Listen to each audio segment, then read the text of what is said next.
Hey y'all, this is Halisi. And this is Rick. Welcome to our Black Utopia. On our channel, we talk about money, travel, and retiring abroad as we build generational wealth. So, what are we going to talk about today?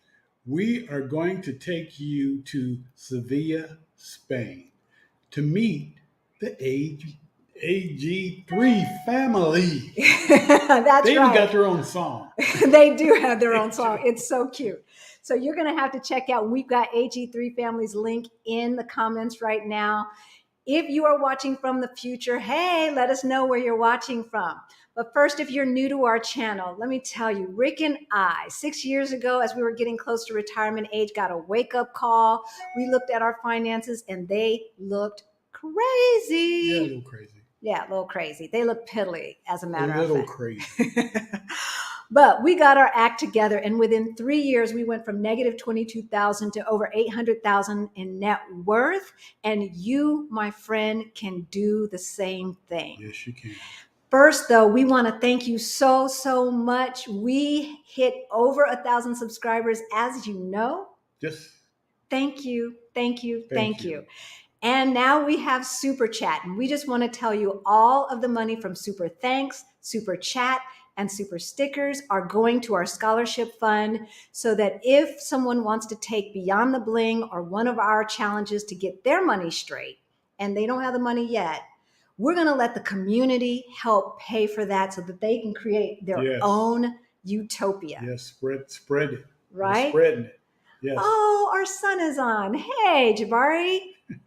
But we're not going to let you wait anymore. We're going to bring our special guests, Joy and Amos, on. Here we go.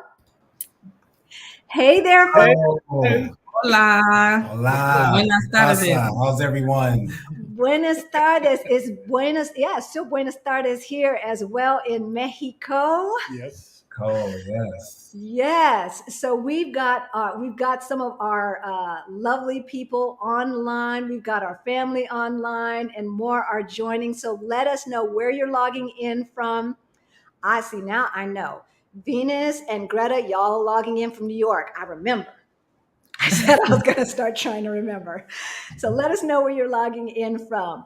But first, let's just hear from Amos and Joy, and let us know how long you guys have been living in Sevilla, Spain, and why did you choose Sevilla of all places? Okay. Well, Okay. well, I'll start. Nice to talk to you guys. Thank you guys for having us on this wonderful show, this wonderful platform, this beautiful thing that you all are putting together. I guess I'll keep it simple. After I left the military, a job presented itself for us to come into this area and work for the military, outside of the military. So it happened to be in this area. I was thinking about going overseas to a different location, but I would have to do it alone. And I said, no, I want my family with me. Right. And, I believe God opened the door and he allowed for us to get this position in Spain. And then I was able to bring the family with me.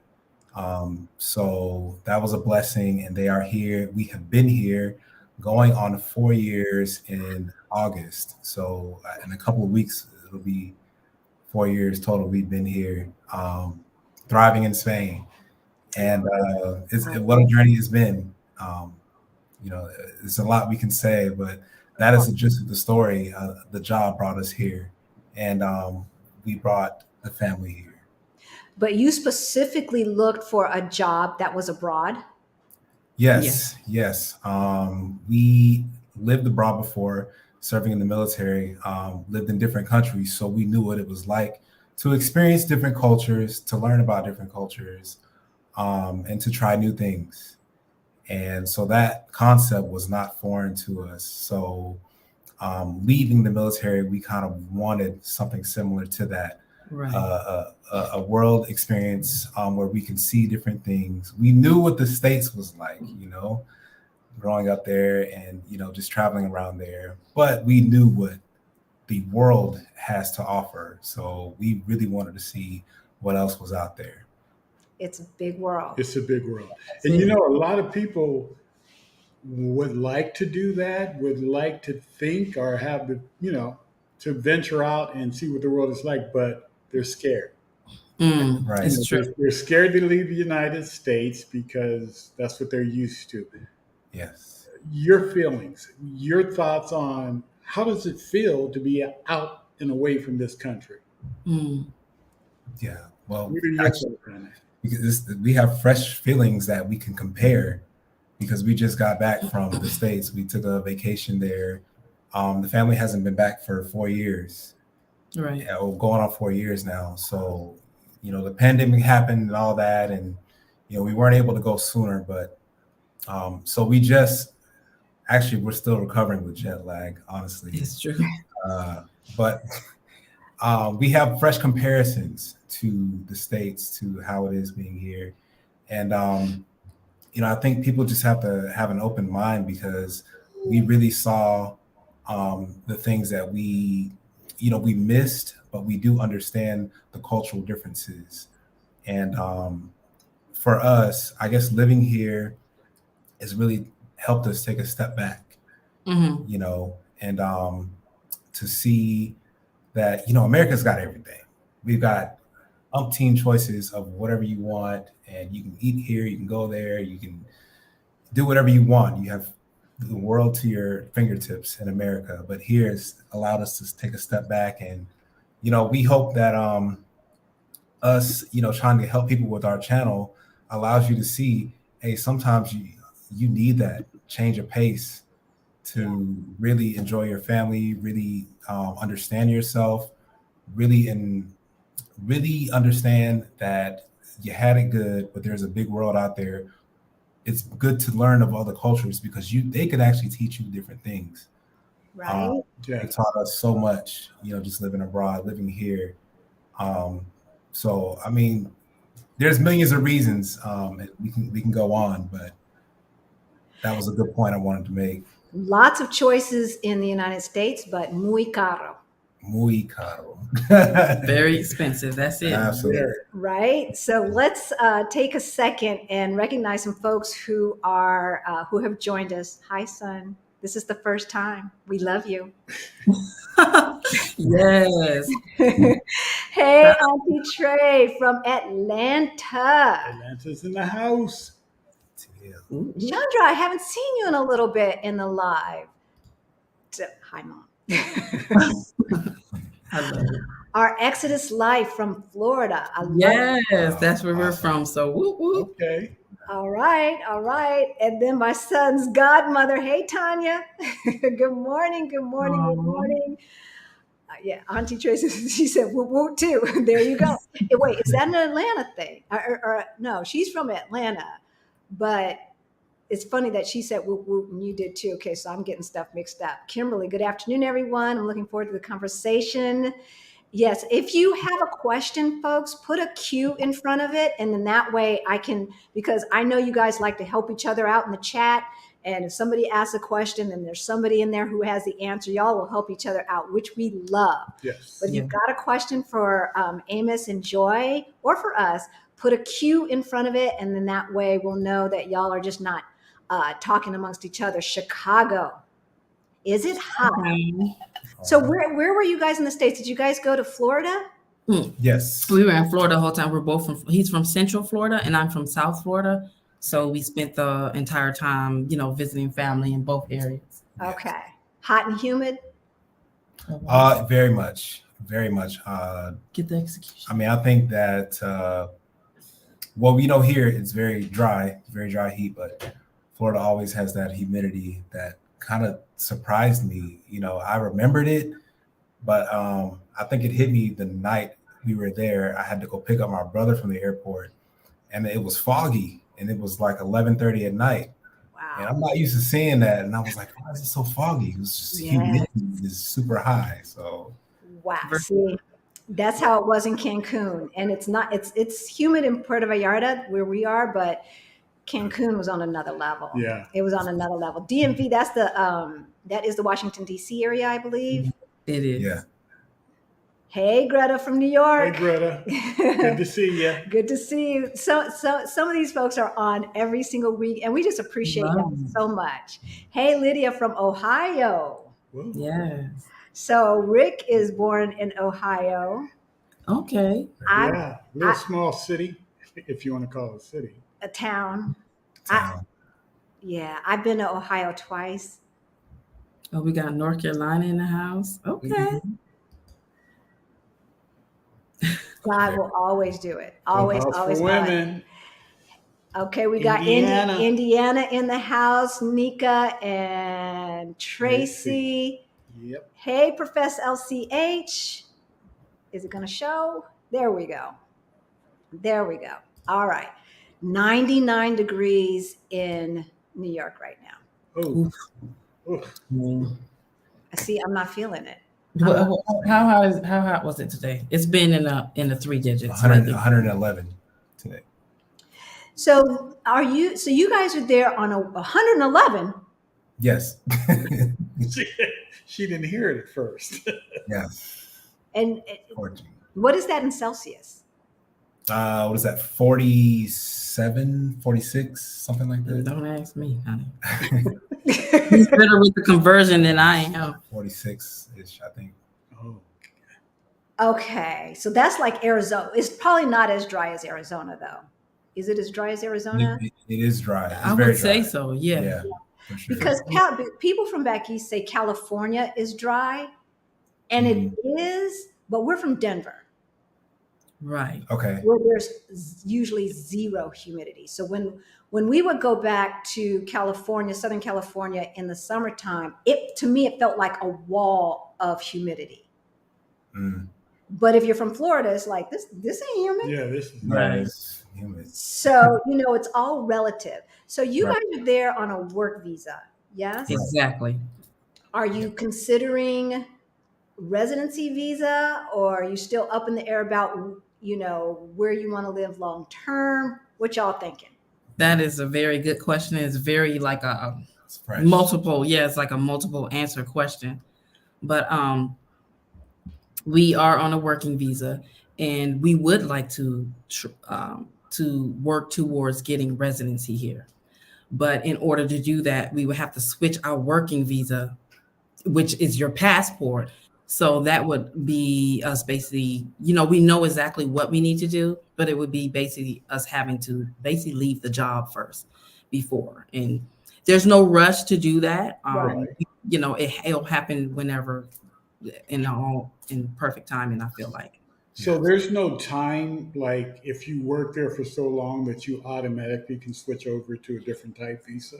You can, and it depends, because you can really get a residency after 1 year of living here in Spain. After you get that 1 year residency, you will only wait 1 year and then you get the permanence. It's quite simple, but it's tedious, the paperwork. Oh, we know about It depends on the type of working visa you have. Because we are working with the government, our passport, that agreement with the United States and Spain is very strict, it's very firm. So it's like, well, you don't need residency because you have your working visa. You can rent, you can get a bank account, you can do, but it's not as quite simple as that. So we ran into slight difficulties, but nothing to deter us from living here or being happy. Okay. Yeah. But we do know the process. Okay. We're friends with the lawyers here who have already been helping us with the process, and they're waiting in line, or they're waiting for us rather, to let them know what we want to do, and they will help us get to that next level. So if you guys were going to go through the process for Karen's sake, what are the basic requirements for Spain to get residency? And Karen, I'm assuming you're from the United States? Yeah, she's from Cali. Okay. Hey, Karen. Oh, from Cali. It says that right there. So I've actually seen a lot of people from California come here and get their residency. It's not when you go to the consulate in California, you shouldn't have any problems. It's just a lot of paperwork. They're gonna need your birth certificate. They're gonna need, and everything has to be officialized. So apostilled, meaning a next step above notary. So if you have all the paperwork you need, it's just a matter of knowing what you need and how to acquire those things. Once you get that out of the way, the process is not as hard as people make it sound out to be.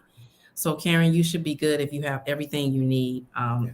Legal and you shouldn't have any problems in California, I don't think. And to give you a little bit of specifics of what they look for, we can tell you we were trying to apply for a non-lucrative, right?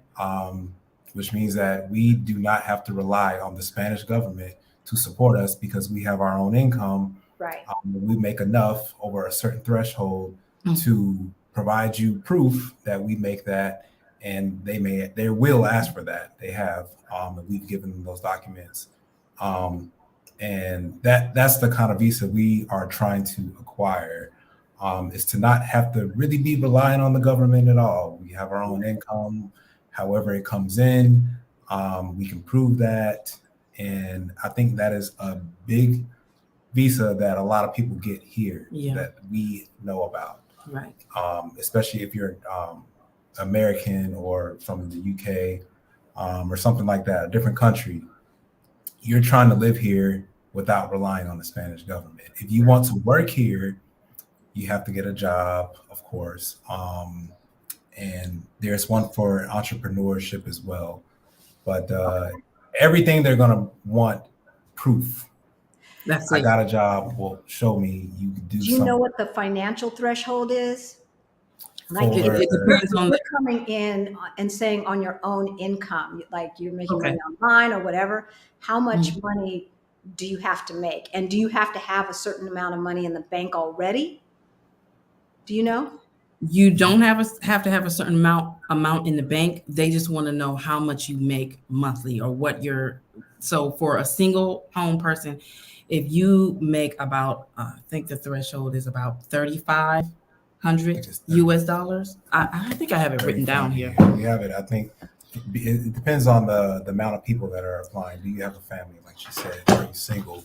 And there are thresholds for each one. I believe for us, it was about 45 total. 45 total. Yeah. Because you're a family of 5. Right. So that's a lot more than Portugal. Portugal for a single person, it's I want to say $1,150. Oh wow. Per month. And then for a couple, it's $1,150 plus half of $1,150 put together. Okay. Whatever that is. About $1,800 or whatever per month. That's it. Mm-hmm. But you do have to have a certain amount in the bank. Like I 6 months worth of that or something like that. Okay. Insurance. Yes, and health insurance. So do they require you to get your own private health insurance? No, I didn't see that. They don't. I don't know if they require it, but they ask for proof of insurance. Okay. That was one of the things we had to provide. Okay. And then a security clearance. They're going to ask for security clearance. Okay. Yeah. They're going to ask. So income. Security check. Okay. Security clearance. Well, yeah, I'm saying security, but what is it? FBI background check. Yeah, a background check. Okay. And then they're going to ask for the basics of like the passports. Now they're throwing this thing where every page has to be, they want a copy of every page to see where you've been. Yeah, we just went through that for Portugal. Yeah, and then now the new pages of the new passports, I think, are like 52, 152 pages or 52 pages. Like, so. Right. And sometimes they don't stamp on the same page and they miss some pages and stamp over here. And then it's like, okay, this is more copies that I got to pay to get.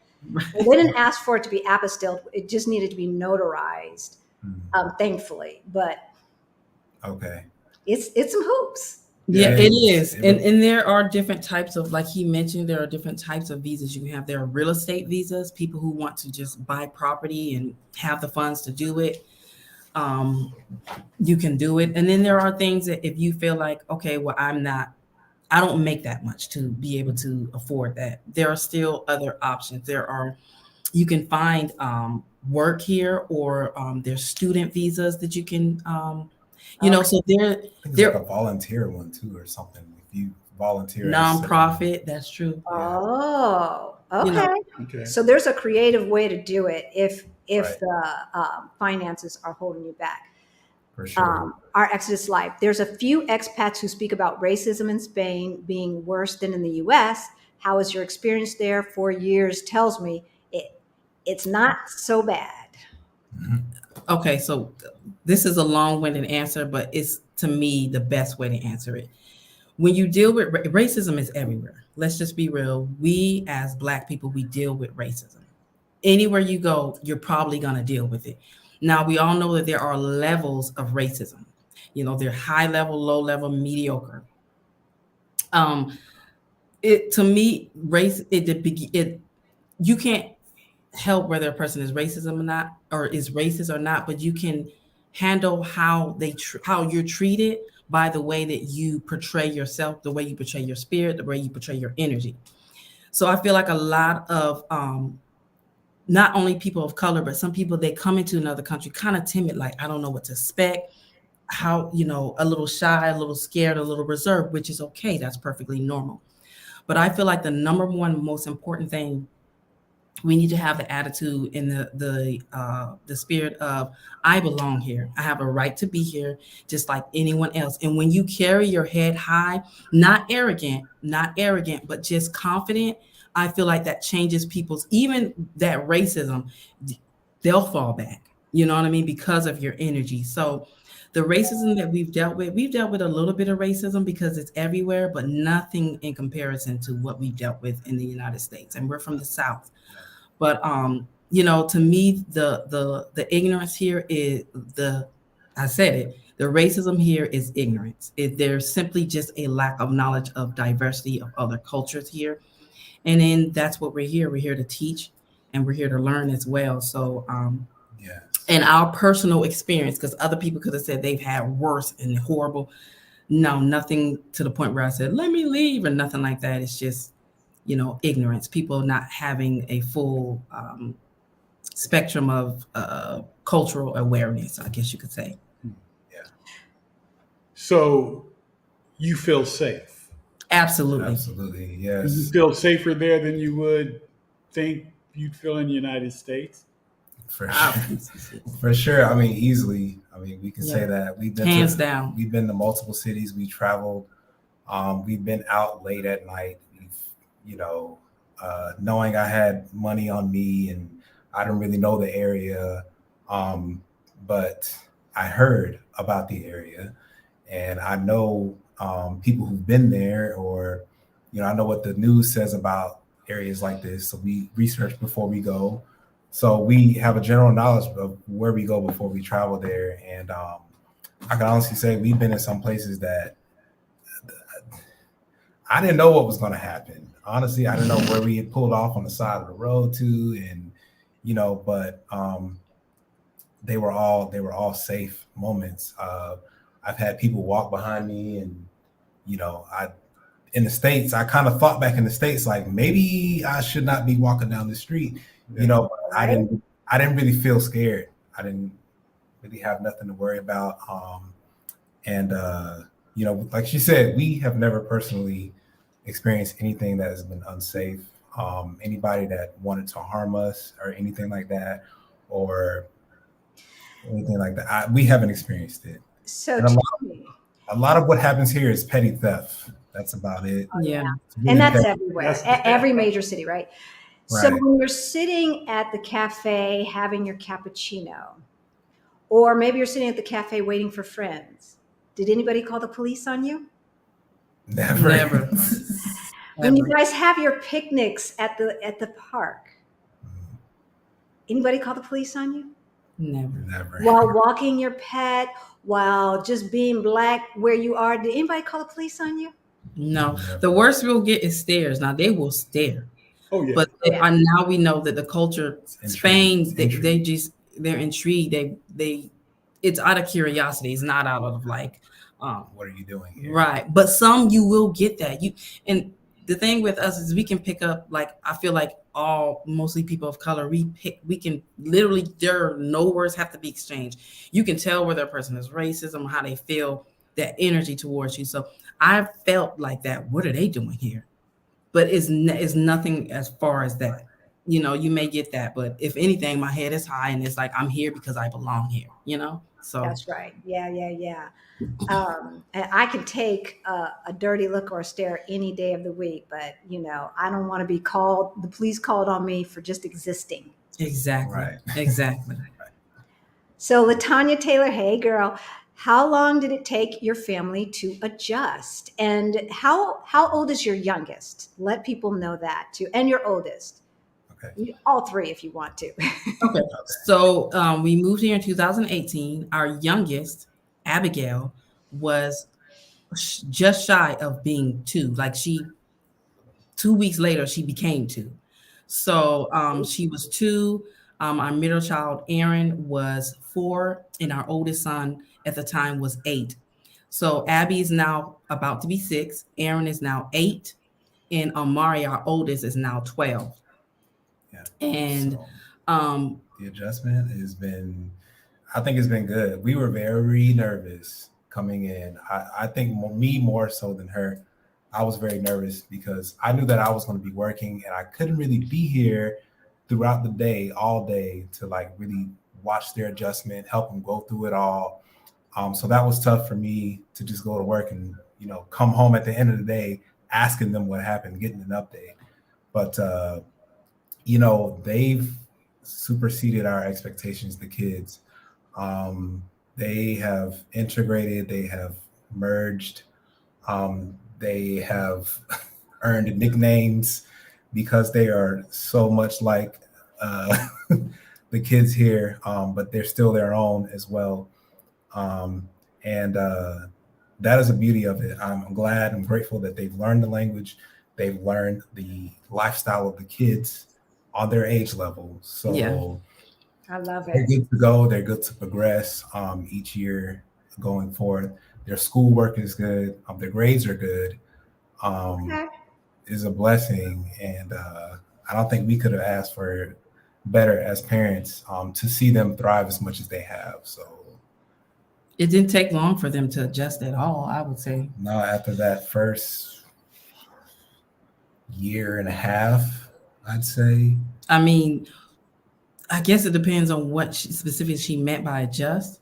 But I would say it was less than that especially for the baby. Okay, so from the moment we got here, I just remember everybody being so happy. He was happy because we were all together, because we were both in the military. Okay. So we were both like deploying at the same time, and it was crazy. So I just remember us being so happy as a family, traveling. We would go to the beach, we go to the pool, and everybody was so happy. So when she asked the question, how long did it take to adjust? In my mind, I'm processing like it was like 3 months. I would say everybody was good, had the schedule, going to school. He was going to work. I was, you know what I mean? Yeah. I guess for her, she was in the moment, but he was kind of more nervous. I remember like just stuff happening, and I was really stressing out about it because I'm like, man, I just need to be here. I wish I didn't have to work for a good 6 months and then I'll go to work, but that's not how it works. You come here to work. So yeah, the money's got to keep coming in. Yes, exactly. The money's got to keep coming in. Okay, so you mentioned school, and so I'm assuming everyone speaks Spanish? Yes, they're fluent on their age level. So I love it. I mean, how many American kids who don't have bilingual parents in the house speak 2 languages? Right? And your youngest really has not even had to experience the American stuff. Yeah. Stuff that gets into your head and makes you doubt yourself, makes you look in the mirror and not see beauty. You know the stuff I'm talking about, right? Listen. Yes. Yep. And one thing we talked about before, me and you earlier, was the fact that our middle child, Aaron, he is actually on the spectrum. And we've gotten a lot of feedback from my people asking about, oh man, I have a child on the spectrum. Is it okay? Honestly, I would say cultural integration, that is a term we use a lot, meaning when you delve into a culture, 100% you learn the language, you learn the culture without forgetting your own culture. That has been the greatest thing for him. Not all three, for all three of our children, but especially for him, because I feel like him learning a different language and learning to communicate in a different language other than his own, to me, that was a form of therapy for him. Ooh. And it pulled a lot of emotions and things out of him that may not have happened if we were still in the States. So, we're very appreciative for that, In the school, they work with him. He goes to a normal school. They work with him. The kids are very sweet and loving, and it's just been a beautiful experience for us. We did talk about that, and one of my son's very, very good friends is on the spectrum, and just listening to the growth. See, I'm getting tears. Yeah, it is. It does get, because in the States, it's hard. It's hard, and every school district that they're not necessarily. I don't know. I just don't feel like they've got the resources or the time, or they can't. I don't know. I think they have the resources. It's just, I feel like there's a westernized culture in America that we have of putting labels on everything. It has to be labeled. And I feel like sometimes when you label young children and young people, that can build a wall.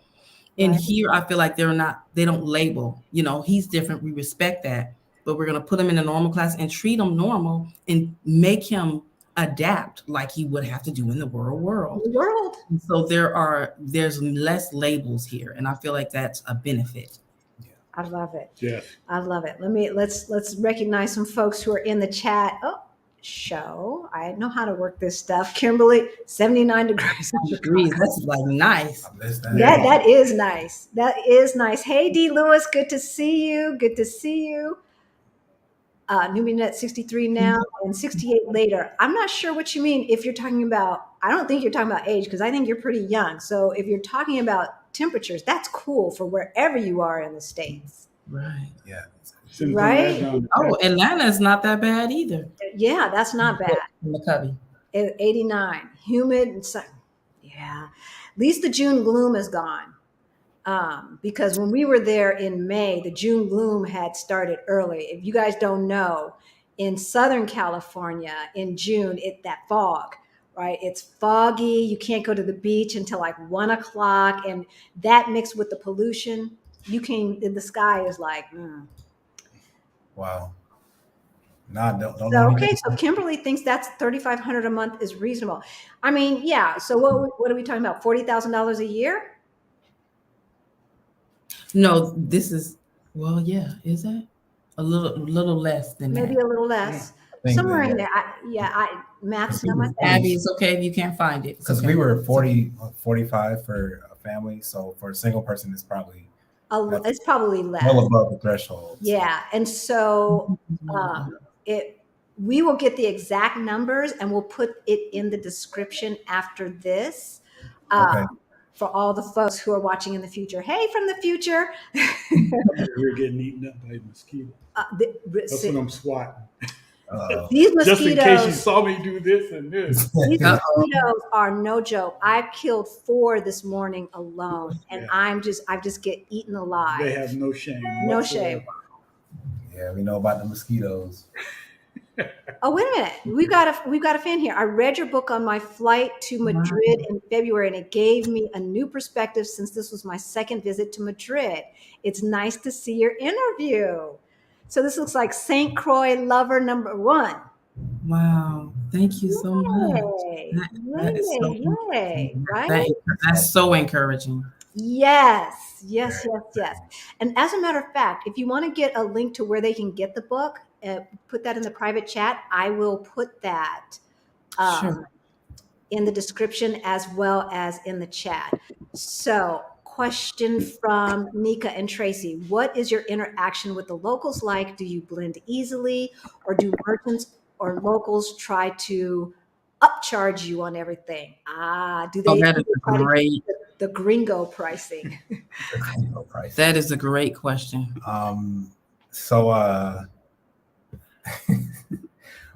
She actually has, I would say, more friends than I have because she stays home.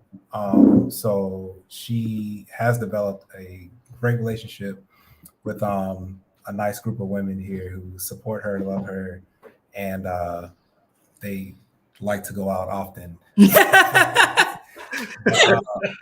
And I heard that. yeah, which is cool. I'm glad. And I would say we both have. We know several families here. Of course, we're not friends with everybody, and we don't want to have a whole slew of people always up in our faces. That we never were that kind of family, but we have found a nice small community of supporters and friends who we develop good relationships with. We can go out when we want to, whether it's as adults, whether it's me, whether it's her, whether it's the family. We've got options for all configurations. So we've been blessed in that regard to develop relationships with some of the locals here. And do they speak English? Or are you guys having your whole social interaction in Spanish? Well, I'm glad you asked that, because everything he was saying, I feel like that was a benefit of most of the friends we have don't speak English. And a lot of when the kids start first going to school and I was having breakfast with the mothers and everything, they really didn't speak any English, but that was the greatest benefit for me because it forced me to learn the language. It forced me to get the basics down at least. So the question, that was a great question, because you want to try to kind of interact a little bit with the locals and not be unfriendly, because really it helps you. It'll help you integrate a lot better. Yeah, and I don't think we've ever been upcharged for anything. You've had. I even wrote about it in my book. I feel like some people will look at you, and it not only just Spain, but in certain places, and they see that you're an American, they try to take advantage. So I have had experiences where we've been overcharged for being American, but not a lot. Okay, not a lot, but that is an issue. But what helps is knowing the language, knowing the numbers and things like that. That's going to help you. You just listen, Oh yes, oh yes. It's here in Mexico, I have to say, especially in the tourist areas. Oh yeah. What Sheeta said it. We just feel like walking wallets. Yeah. Yes, it's walking wallets, right? Like, come on now, folks.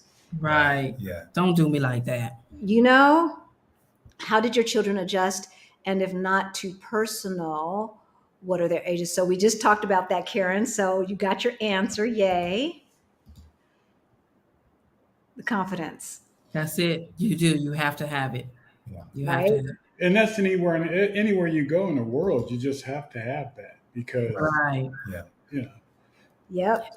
Like I said, there's a difference between being arrogant and being confident, and if you can have that confidence that I belong here just like anyone else, that will deter a lot of negativity, Yeah.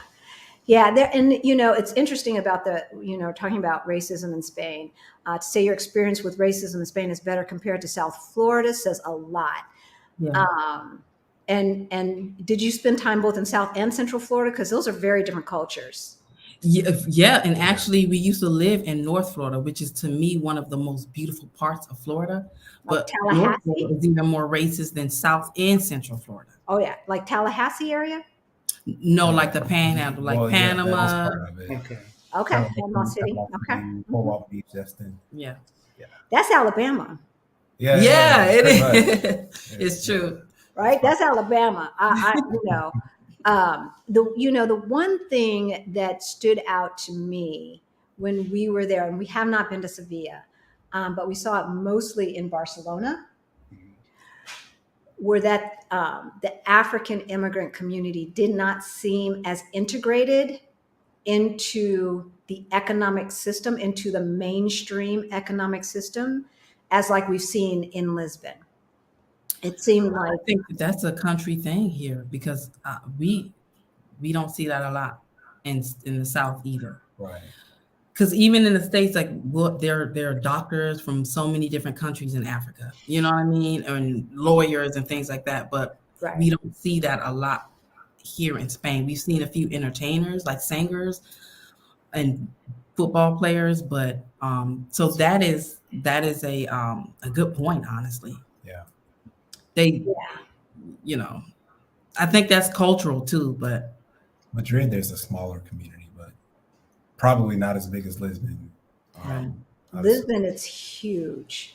Yeah. That is huge. I'm going to get back to you, Karen, but so much it's absolutely amazing that they expose their children to this experience. They will be so culturally well-rounded. I love it. very true. Well, they are. You know, truly, truly, truly, it is such a blessing. My heart is full for your family. What a blessing through this opportunity. I'm proud of you both for grabbing it. Thank you so much, Karen. Thank you so you. much. Right? Hey, Venus, you made it. That's, we started an hour earlier because we did not want to keep this family up until like 11 o'clock at night. I know, I do feel like we can talk forever. There's so many different subjects that we can hit on. Like, right. We're going to get to healthcare. We're going to get to housing. We talked a little bit about the education system, but are your kids going to the school that everybody else goes? Are they in an international school? What are y'all doing? There are a lot of international schools here, but no, they go to a local school. It's a charter school. Okay. It's a charter school. It's actually Catholic and but it's a great school. The education there is great. The teachers are great, and the kids love it. Yeah. So, is it free?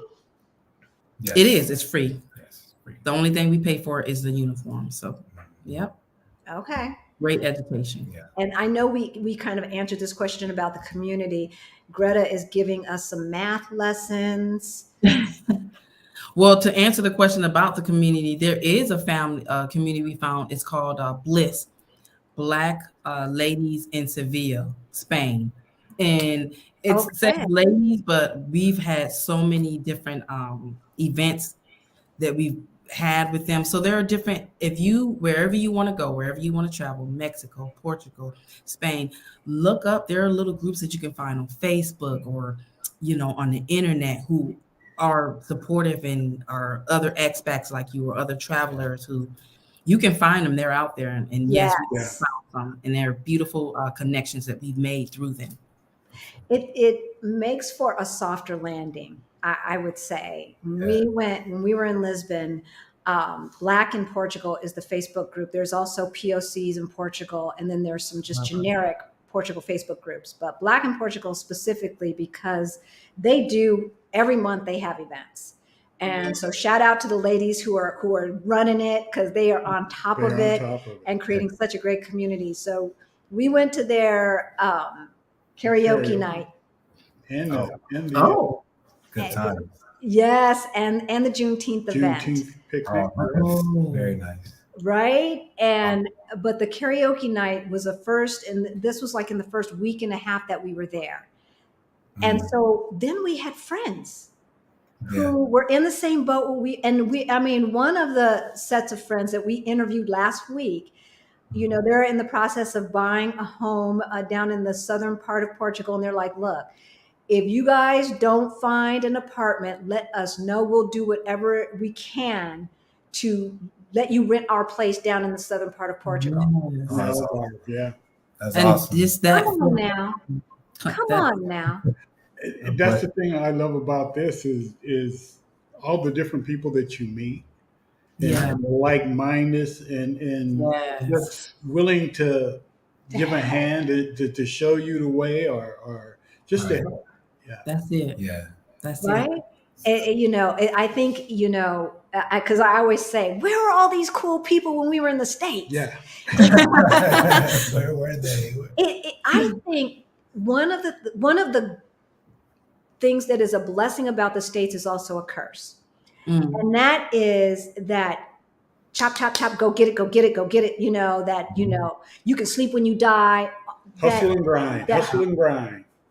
Yeah. So the great part of that is we create lots of great stuff in the United States that then spreads throughout the planet, right? Right. Be it, iPhone technology, whatever. Yeah. But on the other hand, it creates this sense of competition, crab in the barrel mentality. Like, I can't trust my sisters because they might be trying to take my job. And that whole thing that does not lead to community. Right. And so one of the things that really stood out between those two events with mostly Americans, we had some Portuguese Black folks there too. But the thing that stood out, no one asked, what did we do for a living? Oh, wow. Hi, I'm Khaleesi. What do you do for a living? Yeah. And then looking over your shoulder at who more important might be entering the room that I need to chat with, right? No one asked. No one asked, how long are you here for? Are you here to stay? Do you have to go back to do your paperwork? It was more about that. Like, did you find a place to live? You know, what have you seen? Let me turn you on to this person. They could do this. Let me turn you on to that person. They could do that. You know, you just had a lot of support. Yeah. And it just, I miss it. Kiki, I think I'm pronouncing your name correctly. If I'm not, let us know if it's not Kiki. Love this conversation and this channel. Thank you. Hit like, hit subscribe. We keep forgetting to say this stuff. We just get so caught up in the conversation. Yes, please hit like if you're enjoying this content. It really tells YouTube that we're worth keeping on this platform. Are there any military benefits or services you are entitled to there, such as healthcare or education benefits? So are you talking about as veterans, Kiki, or as active? Because I've never been in the military, but there's a difference, correct? Right. Okay. There is a difference. But either way, so active military, there are definitely benefits, but even as veterans, there are benefits that we receive because we are close to the base. There's a couple of bases here in this area, and we are close to those military bases.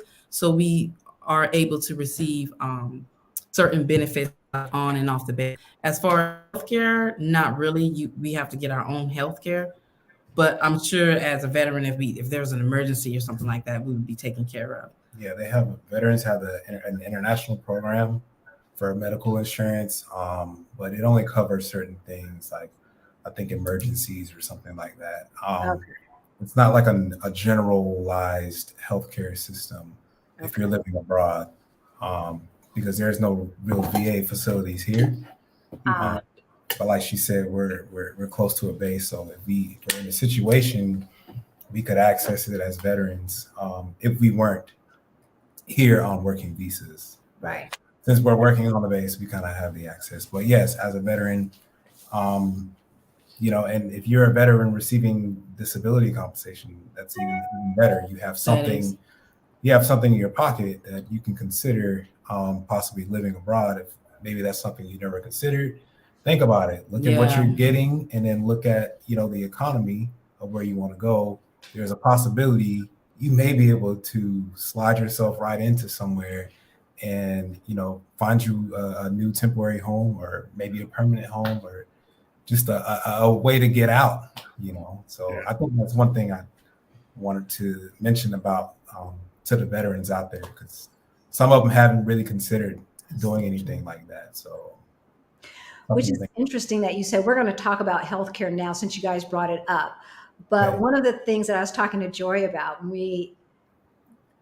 of the people that we have met who have decided to move abroad, because when we started talking about it, people are like, why would you want to leave the United States? This is the best country on earth. And right? But there have been, you know, just with the people that we've met, an overrepresentation of former military.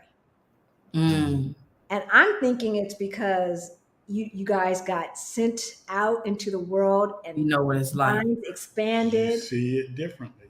You know what it's like. Oh, which brings me to the point of what you were saying, what we talked about before. When you leave, once you leave your country, you visit another country and you experience another country and a culture like fully, it changes your life forever. It changes your perspective on life, and you will never be the same. And like you said, because there are so many military, we move around, we move overseas, we've been exposed to that perspective, opening up broaden your horizon. And then that causes you to be like, hey man, my country isn't the only place that we can live and be happy, you know? Right. So let's get. Healthcare. I want Sorry. to follow up on what you just said. Okay, sorry. No. And then we'll get to healthcare. So I'll leave Kiki's up so I don't forget. But you said Okay. it changes your life in so many ways. Mm-hmm. Can you name 2 or 3 major changes? Oh, for sure. Like the number one change I can say that for me personally was what you talked about, that over ambitious, go. When I got here, I didn't realize how so fast paced. I walk fast. Everything I was doing so fast paced, but literally this place caused me to like woosah. So now I see that our life has like I'm more peaceful and have just more um less we're still ambitious but not overly ambitious to where we're missing out on life, missing out on the happiness of our kids and things like that, where we can't take a walk and enjoy. So that would be my number one and most important change. And That's patience. important. Patience will go on top of that. Speak a little bit about the patience. Patience, yes, because I would consider myself, and I don't want to toot my own horn, but I'm pretty patient. I can take a lot of things. Yes. And,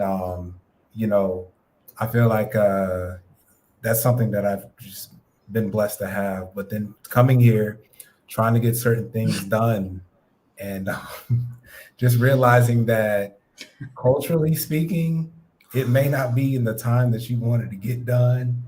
And certain people might not do their job according to how you would expect them to do it in the time that you would expect them to do it. So even as grown adults in their own profession, sometimes you have to have patience with everybody, with the whole process. And like I said, I thought I had patience, and I realized that I had to increase the level of patience that I thought I had. Yeah. Just to be able to, like she said, have peace and enjoy, because I regularly live like that. I want to be peaceful.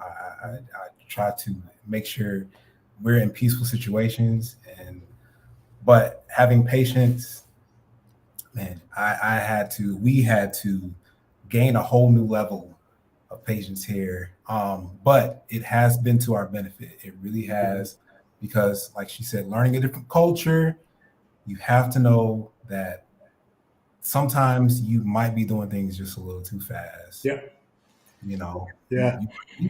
Yeah. And stressing your body out, right? Yeah.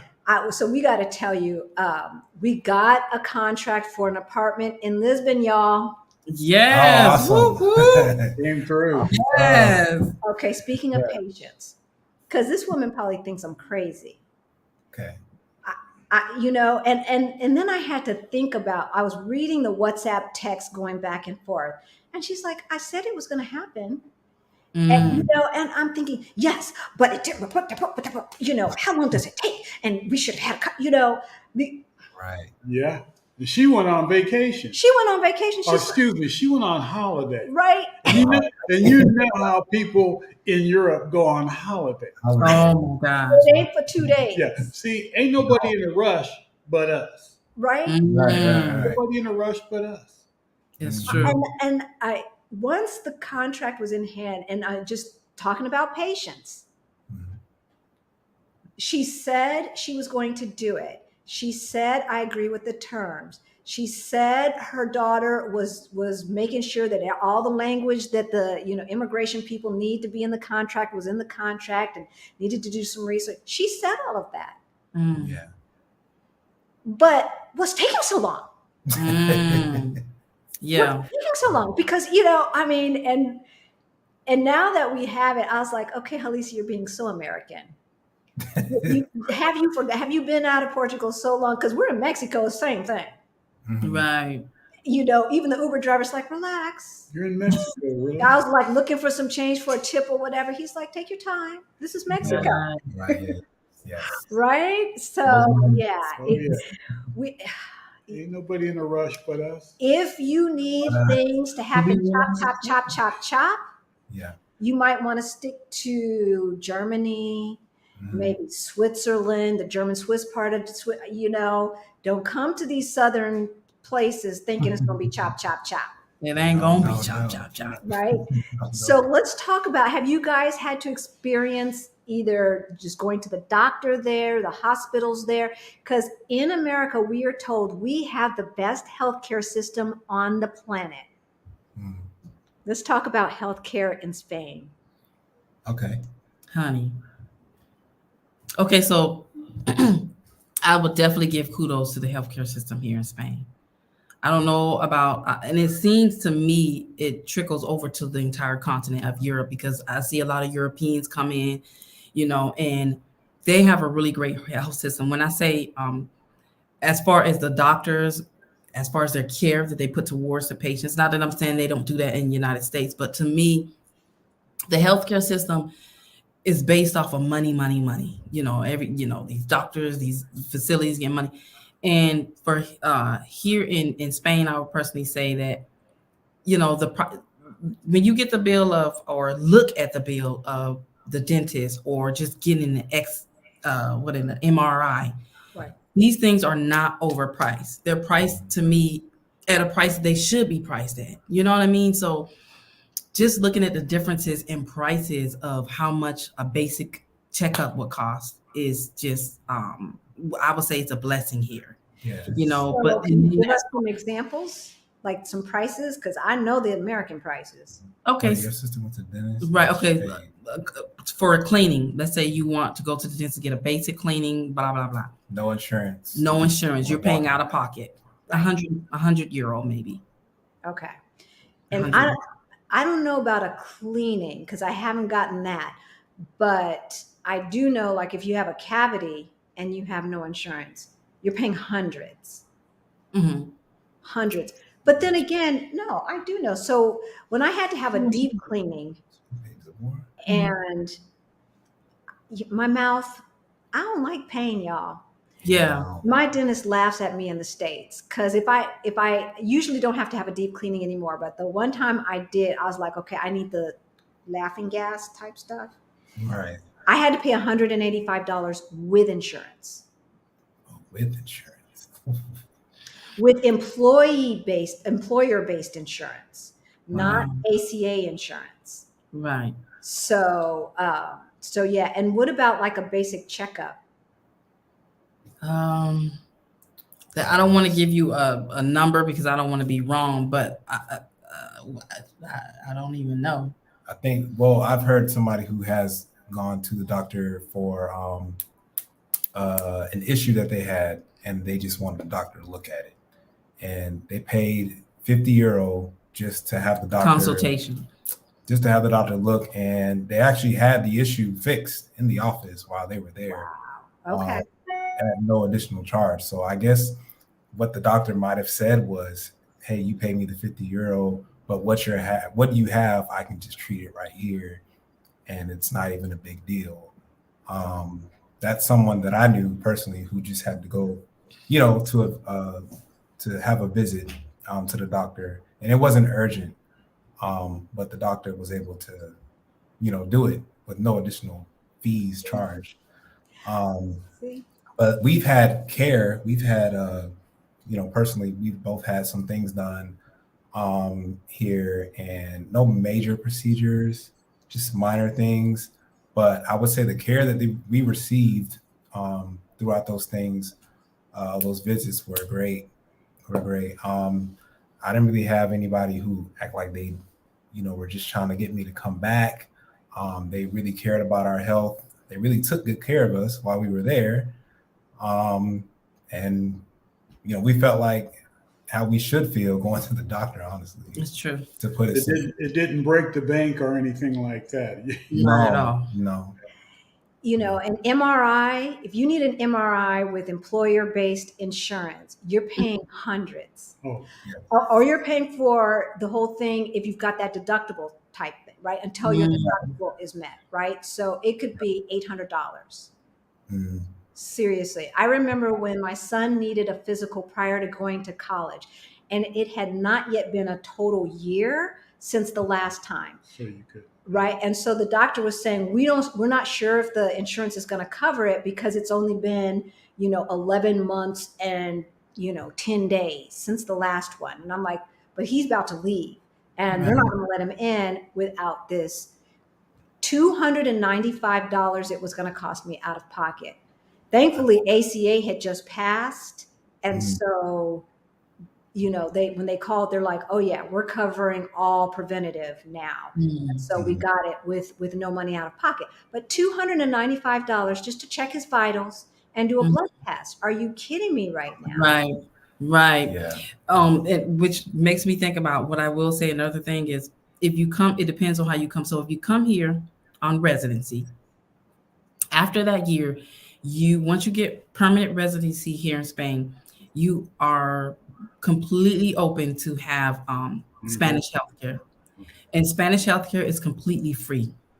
So you can have private and public. They call it public. And it's so beautiful. Matter of fact, people prefer to go to a public hospital for important things versus private because they know they're going to get probably better care. Interesting. And so in Portugal, as soon as you get temporary residency, you have to make your appointment at SEF or SEF within 30 days of arrival. Once you get temporary residency in Portugal, you have access to their public healthcare system. Oh, wow. Right away, right? And so Our Rich Journey, we talk about a lot. They have a video out about one of their kids had, I don't know, some health issue. And they have private, and of course, because they're residents, they have access to the public system. They went to the private hospital and, because you can get in faster. But interestingly enough, the private said, you know what, we're going to transfer her to the public one because they have more resources at their access. And so they got transferred to the public system. They put another bed into the room so mom could stay. Wow. With the baby, well, no, she's not a baby, but with her child. and both were fed 3 squares. Wow. For 3 days. They weren't trying to rush them out. Like when I had, my son is like, okay, you ready to go? Because we need this bed for somebody else, right? Right. Yeah. That's so good. That's a blessing to have that. Oh, thank you, Auntie Trey. I love that. I love that so much. Right? Support. Right? We love it. I can deal with the looks. Well, yeah. Tell me about it. So I know we are behind in the chat here. Again, put a Q in front of your statement if you've got a specific question. Downtown. Sorry. Sundown towns, which means they go to sleep at night. Like, is that what that means? No, sundown towns mean you don't be in the town when the sun goes down. Exactly. That's old school terminology. It used to be in different places, like in the South, even in Ohio, they had. You don't want to be there. That you could be there. Actually, the Green Book, the movie, they kind of explained that what the Green Book was all about. You had your sundown town. So if you were in Alabama, Mississippi, Florida, or whatever, be out of town before the sun goes down, or you might get arrested or lynched. That's what sundown towns are. I mean, I assume that's what he meant. I don't know. Yeah. It's true. It's true. Yeah. So that's what she I don't think we have any of those Hashtag Black Expat. That's it. Hashtag Black Expat. Yep. Yeah. What has been the most surprising thing about living in Spain? Oh, creativity reigns. Great question. I love that question. It's so many different things, but one of my favorite things I say that would surprise me, and we cover that in one of our episodes, is the family how it's so family oriented to the point where the parents party with their children there. So, you have this bar with like parents just drinking and laughing, and the kids are just, right there. They're watching the kids play in the bar. Right. With no problem. There's no inappropriateness. There's no overly drunk people. It's just like families having fun. But the parents, I love the fact that the parents, have a good time with their kids there. That was a little bit like, what? But I don't even think the kids would be allowed in the bars or if it's a restaurant, in the bar area. Mm-hmm. Right. That's how it is in the States. But here it's, I One big love happy it. family. I Right. love it. We saw that in Portugal too. I love it. I love it. I love it Okay. too. Yeah. Oh my gosh. Everybody in Spain, we are the only ones that don't have a pet. Okay. Everybody have pets. It's so crazy. Yeah. Mainly dogs, little dogs. I mean, it's just, this is a country I've never seen a place that has so many pets, but this place Yeah. Dog And park. are they on leash or off leash? on leash, and they always make sure they clean up their poop and Oh, the streets No, and stuff. Portugal's not that way. Portugal's It's not not. that way. Yeah. it's So not like Mexico. Like we've heard some places in Mexico where you gotta like dodge the poop. So it okay, wasn't like that. right. But lots of dogs and yeah, we saw some folks walking with no bags in their hand. We're like, okay, so what's about to happen? What you Right. doing? Right. Like Well, we already keeping you. What's your intent? Yeah. people's humanity is restored once they leave the U.S. Wow. That is, I never heard nobody say that, but That's that, That's a strong statement. I yeah. like it. I like it. It really is. And yes, Greta. So the Algarve is in the most southern part of Portugal. Huh. Love hearing about community of people on similar journeys because this journey feels isolating in the U.S. Friends here don't seem to get it. It's so true. Yeah. So true. That's why we do this. That's why we do this, because if we relied on our set of friends to say, yeah, this is what you should do, honey, we'd still be in Denver. That's a thing. And then I remember, let's talk about that a little bit. The thing that you said about friends and family being like, well, why did y'all leave? Or why don't y'all come back and expecting to come back? But it's like, I feel like we now have a duty to be pioneers for our family. Yes. You know what I mean? And I'm not afraid, we're not afraid to be that and to do that, to encourage other friends and family to be like, there's life outside of where you're from, or, and not nobody's saying anything super bad about America or our country. We're proud of to be Black Americans, and and have our culture and everything like that. But we just know that that's not the only place where we can live, to have opportunities and to be happy, Yeah. There is privilege in being from America. Let's just be truthful. I'm so glad you said that. Absolutely. It's the truth. That blue passport has a lot of privilege with it. Right? You're And right. our brothers and sisters from some African countries, love y'all. They do not get the same opportunities necessarily You're all the 100% time correct. that we do. And we paid a high price for this now, y'all. Yeah. Our ancestors paid a hard price. We're still paying the price Still paying. It's true. for the privilege that we do not get at home.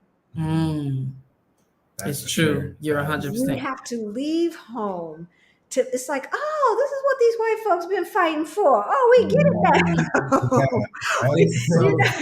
it now. Like I did see a few folks change their attitude a little bit in Portugal when they heard, first of all, we can't say but four things in Portuguese, and don't say that right. Yeah. We're learning, though. We are dedicated to learning. But when they heard that American accent, we did see a little bit of a shift, especially from some older people. Right. I don't know if they think that we must be rich, because y'all, we ain't. Since we're there, I don't know. I have no idea. But there definitely is privilege in being from America, being Black and from America, as we travel in these international streets, y'all. Come join us. You're right. That's true. Come join us. They need to get out here. Right? Because there are other families like us looking to expand our community, Yeah. Right.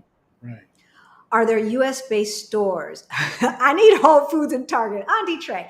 Well, I have heard Target. What do you miss? I miss Target. Yeah. I don't. I feel like Target is overpriced. But but it's Um, convenient, It's convenient. to especially have the super everything. targets that have the food, the this, the that. So here in Mexico, I'm not going to say it right. Chedraui. It's Chedraui, I believe, or UAI. Okay. Y'all, I'm sorry, but you know what I'm talking about. And so we went to a super one, and it did remind me of Target because they had TVs and food Mm, Okay. and everything in between. They did. They sure did. right. Yeah. So that's here in Mexico. Do they have anything like that in Spain? For sure. They have exactly what you said. Stores that would replace, it would be equivalent to a Target, equivalent to a Walmart. There's actually Costco's here. Oh, There's what is it? The Carrefour. well, no, there's Well, in the Carrefour Aldi. Yeah, but Aldi, Carrefour. yeah. I remember Aldi. Aldi, that's a grocery store, but Carrefour is does actually sell. They're a chain in Europe in general. So Okay. they have everything. They got TVs, washing machines, For electronics and yeah. Okay. and your groceries. So they have all those sections, the sporting goods in the back, all that type of stuff. Oh, And wow. then the food up front.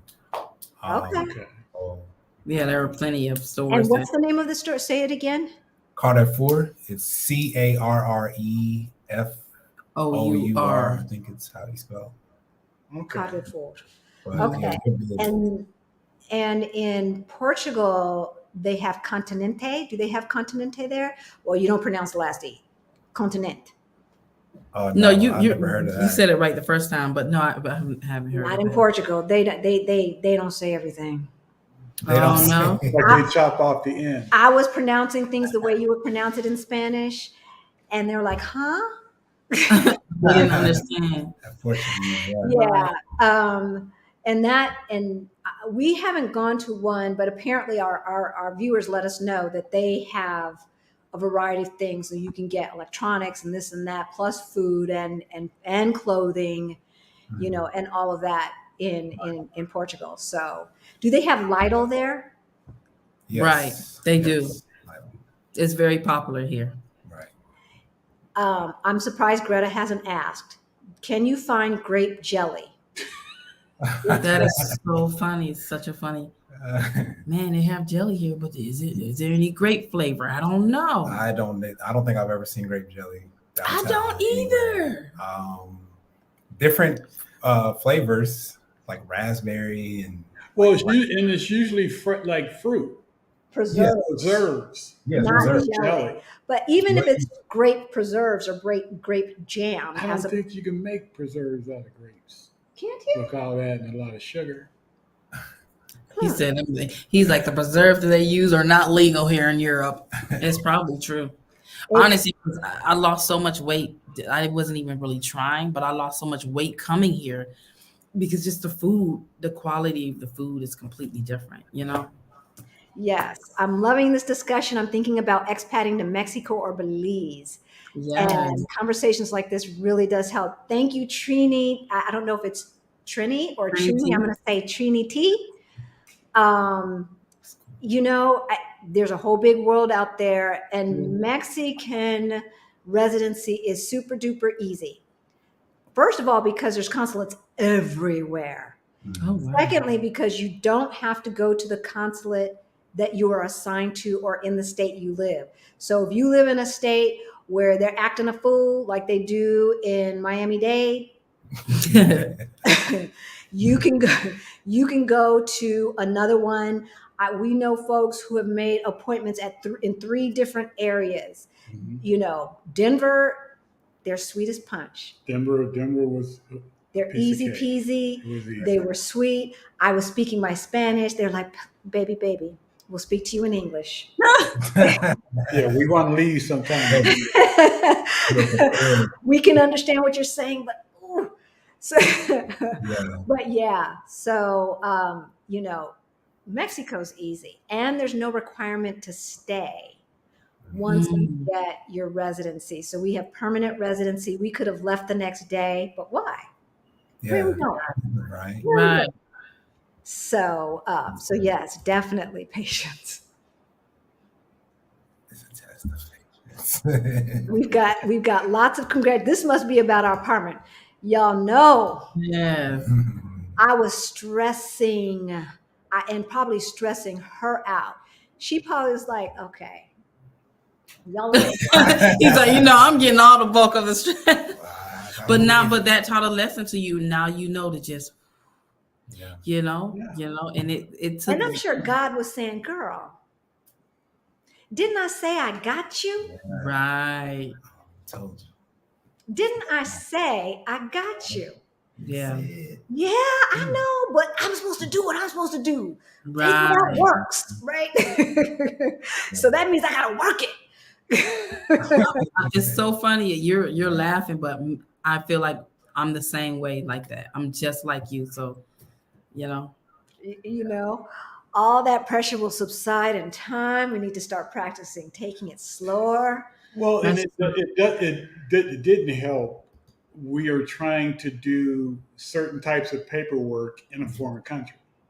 And that's now, a whole if we video. were in the United States, yeah, then the process was a whole lot easier because you got access to the biometric fingerprinting and all that kind of stuff there, and it only, overnight. But here, it's not that simple. So, No, we're going to do a whole video on how you can, first of all, so y'all have been there for 4 years. Y'all know it. You know where to get your hair did, right? You know where to find the products. You know that this grocery store charges more than this. Just to find a place to make copies from a pen drive, thumb drive, flash drive, whatever you call it. Mm-hmm. You just can't Google. Like in the States, you can Google, and even mom and pop's little store is online. Yeah. That is not the case in Portugal, and it is not the case in Mexico. Is it the case in Sevilla, Spain? There are, yes. I would say yes. For certain things, when you want to get specific and look for certain places of business to get certain things done, generally speaking, you can find certain things, but others you will have to know somebody, or ask one of the locals, hey, I need this done. Do you know anybody? Any place I can go? And then, they'll tell you, of course. But online, trying to look things up, even hours of business here, we've had issues with that. I mean, we kind of know it now, but before we were like, why is this closed in the middle of the day? And then we walk and then they're closed and we're like, okay. Yeah. Right. And you don't want to be walking in that 110-degree heat. No. To a closed location, right? So and so if they do have a website, it says what it says. Mm-hmm. But in real life, it's going to be whatever. And so we read that in Portugal, for office workers, they work from 9 to 1 p.m. and then from 3 p.m. to 7 p.m.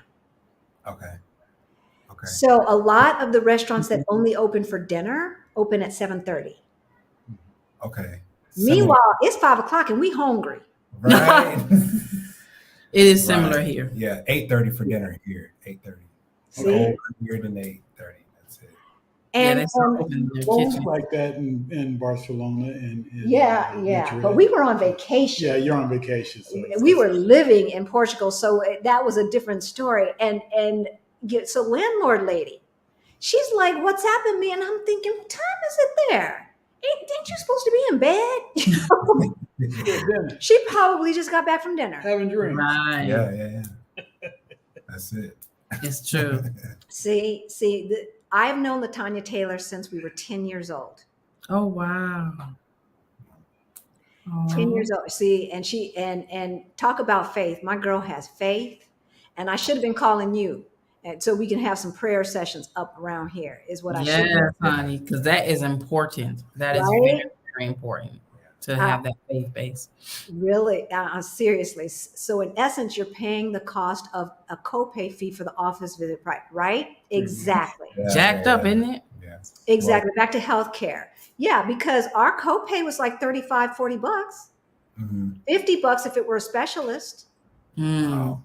Yeah, I don't think we've ever done a copay or have heard of anybody who want to copay for anything. Yeah, I was going to say MRI. Wow. That's what I'm saying. Like, why the MRI gotta be that much? They want you to keep paying for the machine. Machine. So when you get a certain age in I don't know if this is everywhere in the world, but they insist you get a colonoscopy once you hit 50. Before the ACA, with full Cadillac employer coverage, our portion of the colonoscopy was $800. Wow. $800. I mean, to me, in the States, because that's not. I'm saying that's not in the States. Okay, I would have thought. Well, I don't really know. Well, I've had two, but my mom passed away at an early age of colon cancer, so I make sure I get checked regularly. I'm 36, and I've already had 2 colonoscopies to make sure that everything is good. So I know how it is. I had one in the States, and then I've had one here in Spain, and the insurance covered everything. So, well, since the ACA, because it's preventative, it's now zero.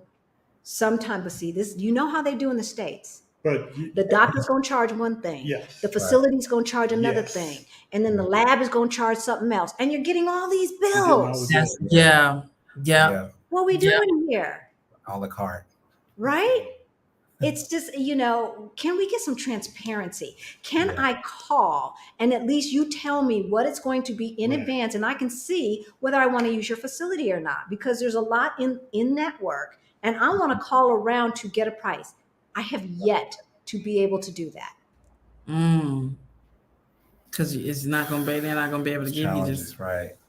Yeah, because I've seen that on the doctor's bill when you look and break it down, and you're being hit with a, $500 facility cost. The doctor's cost might have been covered, but the facility cost, it's like, what's the facility? Paying for the lights to stay on? What? It's really So seriously. So I mean, we go on and on about the healthcare system in the United States. Auntie Trey says the kids from Spain were so well mannered and kind. Do you have lifetime flying privileges with Delta, Auntie Trey? Can I be on your program? Put us on that too. Right? Because these prices are out of control, and the points ain't covering everything anymore. But the kids in Spain here are mature. They're mature. I would use that word. Their parents give them a lot of freedom quite early, so I think it's one of those cultural things, where you're not really keeping a lot of secrets from childhood or you're not waiting to tell them secrets until they're adults or old enough to learn it. A lot of these kids are learning stuff early just because that's the culture. And so it allows them to kind of just, get over the shock factor and just get back to being a kid. It's weird, but it works for them. Yeah, it works. And I don't know, maybe that contributes to some of the maturity, I'd say. Interesting. It can go either way, but for the most part, they go the right direction with it.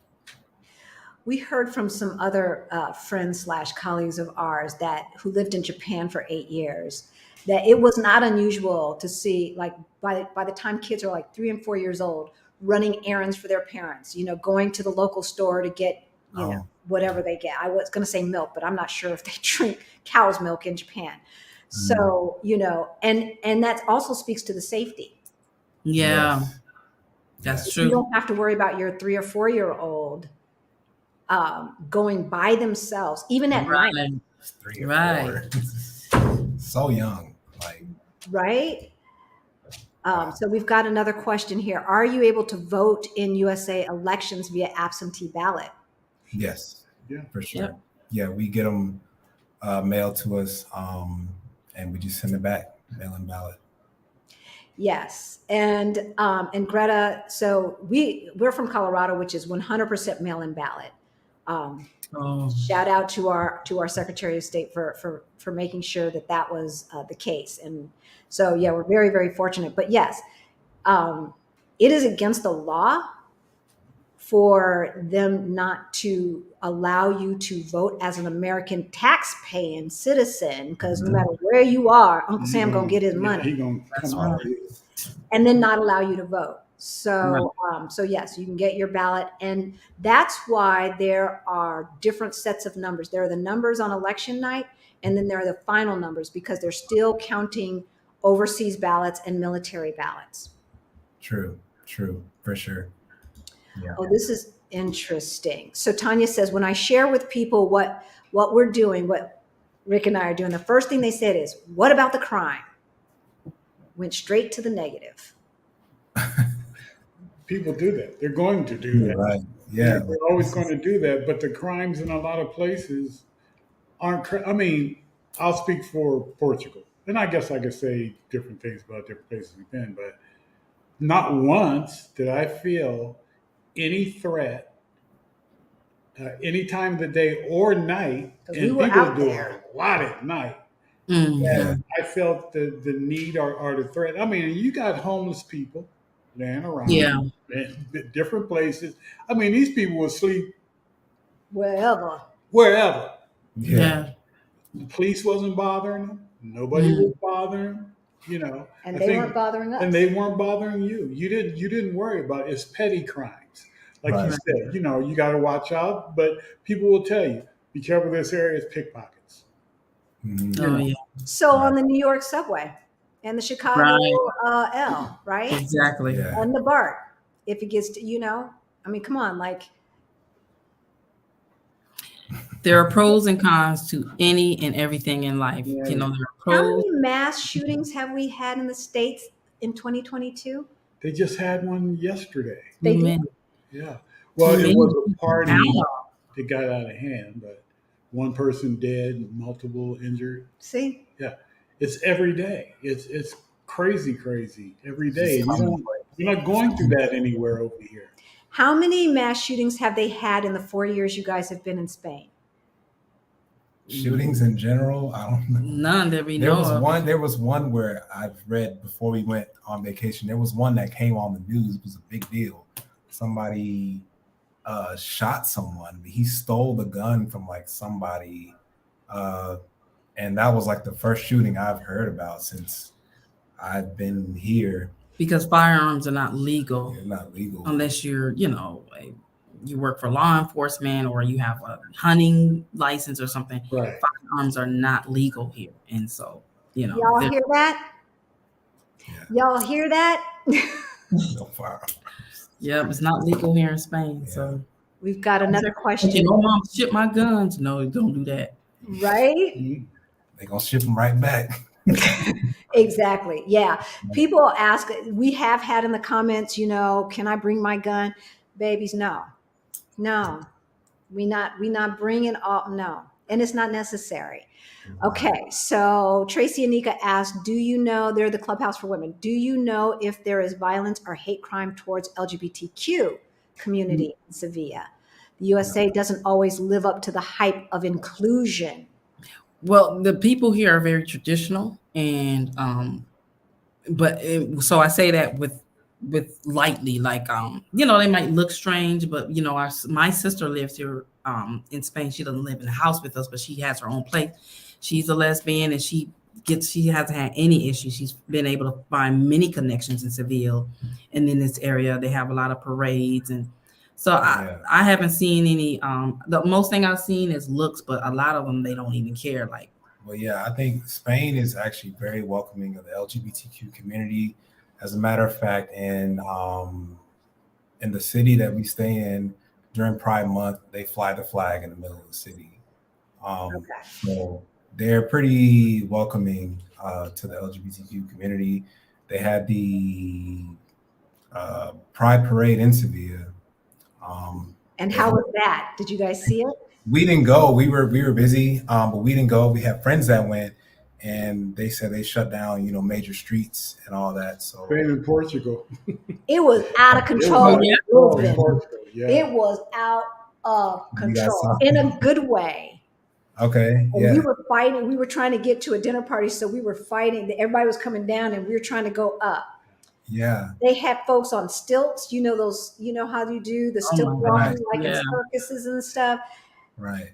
Some chick totally naked, but painted. So I guess it doesn't Um, count. I'm like, why Uh-huh. am I looking at these girls' boobs? I don't want to see boobs. Why am I looking at boobs right European now? movie. And then I went like this. Because I'm, those are young boobs. Right. No, I'm no. not giving them burger. Oh my goodness, she is too funny. So, but it was so much fun. We've got video. I don't know if we've put that stuff into any of the videos that we've cut so far. But yeah, so I have seen nothing. I mean, the stores, even in the stores in Portugal, I was like, what's all the rainbows? Oh yeah, Yeah. it's Mm, Pride yeah. Right. coming up. Right. So I saw the Costco's in Japan have sushi trays. It's good.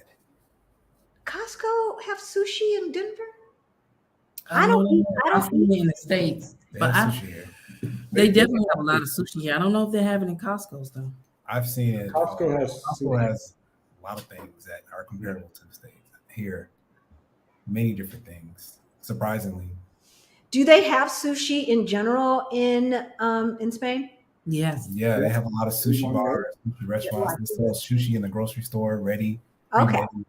So Right. Just like we can find in the States. They, Do they y'all- probably don't have it in the gas stations. Though. Oh no. gas Don't do it. station, oh, Don't do it. we heard that you know how they got taco trucks, right? We Yeah. heard in Mexico City they have sushi trucks Oh as no. street food That might not be bad. love sushi. with heat. I They don't do know. I refrigerate love sushi, but I don't know if I eat it out of the heat like that or off of a truck. So how much traveling have y'all done around Spain? What are your favorite beaches? I'm sure you take vacations in country. Tell us about some of your experiences. Yeah. Well, that's the bulk of a lot of our episodes that we have on our YouTube channels. Us traveling different places, especially the beach, because that's like one of our favorite places to go. We love the beaches here in southern Spain because it's close to where we live, within an hour, 45 minutes. There are beaches all throughout the coast. The beaches in Cadiz are beautiful. The beaches in Malaga are beautiful. Where we live, what's the area? Huelva. Beaches are amazing in the cost of living. So if you wanted to come on a holiday, get an Airbnb or a hotel, that shouldn't be a problem. But my favorite place that we visited has been Malaga. Just the energy, the diversity, the beauty. That was my favorite place. We have not started exploring the northern part yet. So that's something that we're starting to get to, is look into other regions. But right now we're kind of still exploring the southern. It's a lot down here. Right. I mean, we've been to Barcelona and Madrid, but those are the beautiful places, and Granada, and there are so many different cities and places, just small towns and historical places. So if you want to visit the beach, I would say go to Cadiz. The beaches in Cadiz or in Malaga.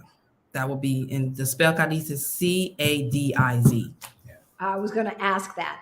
And isn't Malaga an island or no? No, Malaga is a city. Okay. A city out the coast. Actually, close to where are we? 3 hours? No, we're about an hour and a half from Malaga. Okay.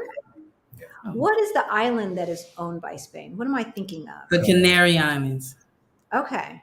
Canaria Islands. There are three different islands. I think like Lanzarote. What's the other ones? But there are Tenerife. Yeah, there. So you have the Canary Islands, Las Canarias, and then you have the other islands on the East Coast, which are Palma de Mallorca. Oh yeah. Those areas, and Okay. that's where a lot of the British come into because it's closer to where they are. Right. And they actually own like part of that area down there. So yeah, it has islands. I mean, Ibiza is an island. Oh yeah, Spain has a visa. lot of islands, like people don't realize, but there's a lot of islands that are exotic and very nice to visit. Yeah. She's Yeah. been to the Canary Islands and all that. You know, we trying to get around, still getting around, but Yeah. I love it. I love it. yeah. So we have been, thank you, Greta. Thank you, thank you, thank you, girl. Yeah, it's been a process. So we are coming up on an hour and a half, folks. We do want to wrap this up, but I'm going to get to the rest of these questions here. Here's another one. Here we go. Do you find electronics more expensive in Europe compared to the USA? Yes. They are, because of where they're manufactured, how the U.S. acquires them, trade, and all that stuff.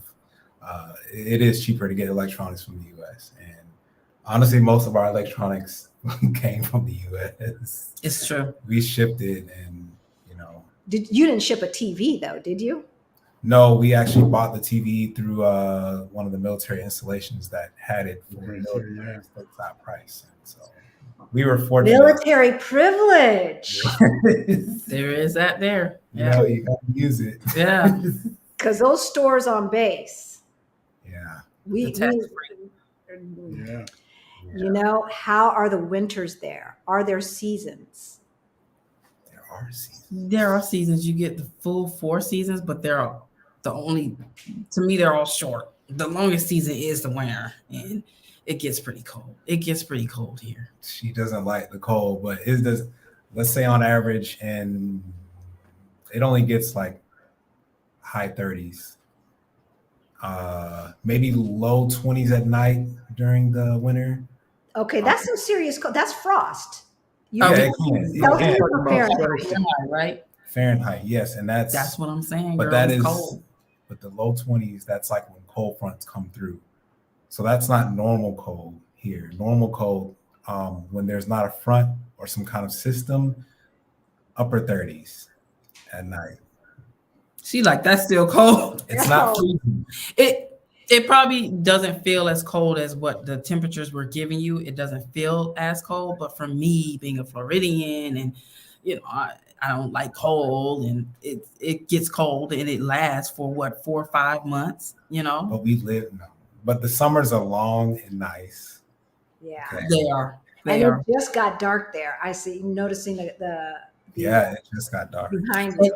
So now that's another one of my favorite things about Spain is it's so hot. Like we said, it was 3-digit degrees, but when I step outside here, it's fresh and just a nice cool breeze. So the nights here are cooler, which I always appreciate that.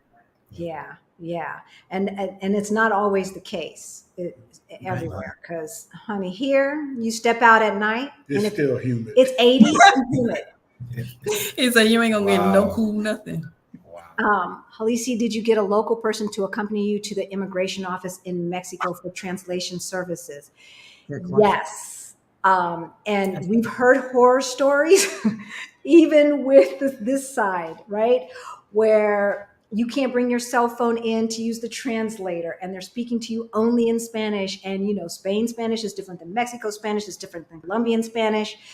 And there's just some different words that are used. So we did not have to say a word here in Puerto Vallarta. Wow. That's awesome. Wow. We sat our happy butts down in that chair. She'd say, come up. We'd sign something, then we'd go sit back down. And she'd say, come up. We did our fingerprints, then we'd go sit back down. And she said, come up. We take our pictures, and we go sit back down, and then we got our cards in our hand. Awesome. It was it. Yeah. It was that easy, and we'll put the name of the firm that we used. It was very, very reasonable in the description after this, because it's not in there, and I don't remember the name of her firm. So, but yeah, it was easy, because it was like I'd have been nervous trying to have to speak Spanish. Well, it wouldn't happen. It wouldn't have happened. It wouldn't have happened. So, but yeah, it was easy peasy, and we were allowed to bring our cell phones in. And, you know, I was, you know, still working with the landlord, WhatsApping her from the immigration office here. So it was a whole different situation in Puerto Vallarta than some of the things that we've heard. So let's see, other questions. Please put, I saw this one, Dawn, but put a Q and that will help us get to them very quickly. Do you have to pay taxes in Spain and the US? Good question. Oh, No, we don't. Well, when you get, I guess no, because when you get residency, you're basically choosing to pay taxes in Spain and no longer, you're not going to pay both. But it also depends on what do you have. What do you have back in the States? Do you have property that you're paying property taxes for? Kind of type of thing. But it's either or once you get your permanent residency. And yeah, it depends on the residency as well. The type of visa you have. Exactly. Okay. Right. But yeah, because you guys are working for the American government. Right. Mm-hmm. So that's probably a little different than if you were coming without that kind of visa. It's true. Correct. You're right. So, and it's not true everywhere, folks. It's if the United States has an agreement with that country, and most of Western Europe, they have an agreement that there won't be double taxation. So in Portugal, it's the same way. If we've been out of the States for a certain amount of time, don't quote me on the time because I don't know. I'm not a tax person. Yeah. But if you've been out of the States for a certain amount of time and we're paying taxes in Portugal, then we will not have to pay taxes on that same money in the States. And my tax person did confirm that with me. So I do know, but I don't remember the amount of time. I pay 75 euros for a colonoscopy. Hey, Jorge.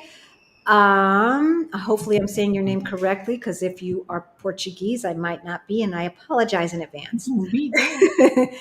75 euro for a colonoscopy in Portugal without insurance. So the 50 euro, it was because I wanted anesthesia. Oh, otherwise it would have just been 25 euro. That's amazing. Oh, I'm glad he got anesthesia. Yeah, that sounds like ouch. Yeah. If it's the one where they go in and take pictures and all of that. And yes, they would have had to put me under too, Jorge, because I don't do pain. Well, they don't put you under. You're not knocked out. Rick says they're not. With the colonoscopy, you're not gonna get pain, even if he didn't have. Oh, really? Yeah, when it's a small little. Yeah. It's not. So yeah, a lot of people freak out behind it, but it's really not, and they don't knock you all the way out.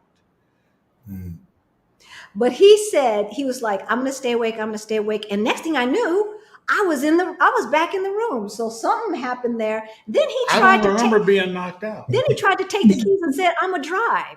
Baby, no, you're not gonna drive.